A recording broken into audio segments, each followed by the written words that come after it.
தன் தம்பிக்கு கோயிலில் திருமுழுக்கு கொடுக்கப்பட்டதை அருகில் இருந்து பார்த்து கொண்டிருந்த 6 வயது சிறுமி செசி திருமுழுக்கு வழிபாடு முடிந்ததும் தன் தாயிடம், அம்மா, எதற்காக தம்பியின் தலையில் அருள் பணியாளர் தண்ணீர் ஊற்றினார் என்றாள்.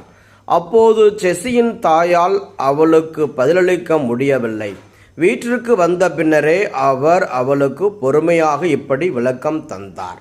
இதோ பார் ஜெசி, முதல் பெற்றோரான ஆதாமும் ஏவாளும் செய்த பாவத்தோடு தான் ஒவ்வொரு குழந்தையும் இந்த மண்ணுலகில் பிறக்கின்றது.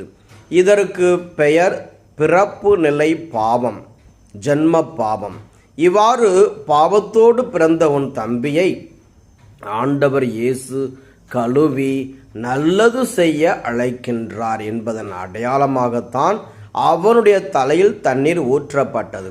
தன்னுடைய தாய் கொடுத்த இந்த விளக்கத்தை கேட்டு சிறுமி செசி மிகவும் உற்சாகம் அடைந்தாள். ஆம், திருமுழுக்கு பெற்ற அனைவரும் நல்லது செய்ய அழைக்கப்படுகின்றனர். இன்று நாம் வாசிக்க கேட்ட இறைவார்த்தை நாம் நல்லதை சொல்லவும் செய்யவும் அழைப்பு தருகின்றது.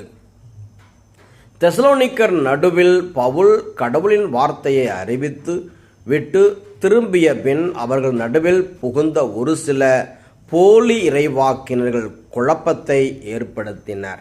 குறிப்பாக ஆண்டவரின் நாளை பற்றி போலி இறைவாக்கினர்கள் கொடுத்த விளக்கத்தை கேட்ட தெசலோனிக்க மக்கள் நிலை குலையவும் திகிலுறவும் செய்தார்கள். இந்நிலையில் பவுல் அவர்களிடம், எங்கள் வாய்மொழி வழியாகவோ திருமுகம் வழியாகவோ அறிவிக்கப்பட்ட முறைமைகளை பற்றி கொண்டு அவற்றில் நிலையாயிருங்கள் என்கிறார். தொடர்ந்து அவர் அவர்களிடம், இயேசு கிறிஸ்துவும் கடவுளும் உங்கள் உள்ளங்களுக்கு ஊக்கமளித்து நல்லதையே சொல்லவும் செய்யவும் உங்களை உறுதிப்படுத்துவார்களாக. நாம் ஒவ்வொருவரும் நல்லதையே சொல்லவும் செய்யவும் அழைக்கப்படுகின்றோம்.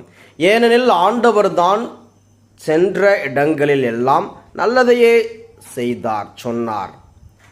திருத்துதர்பணி 10:38. ஆனால் இயேசுவின் காலத்தில் வாழ்ந்த பரிசேயரும் மறைநூல் அறிஞர்கள் மக்கள் பார்க்க வேண்டும் என்று புதினா, சோம்பு, சீரகம் ஆகியவற்றில் 10ல் ஒரு பங்கை படைத்துவிட்டு திருச்சட்டத்தின் முக்கிய போதனைகளாகிய நீதி, இரக்கம், நம்பிக்கை ஆகியவற்றை கடைபிடிக்காமல் விட்டுவிட்டார்கள்.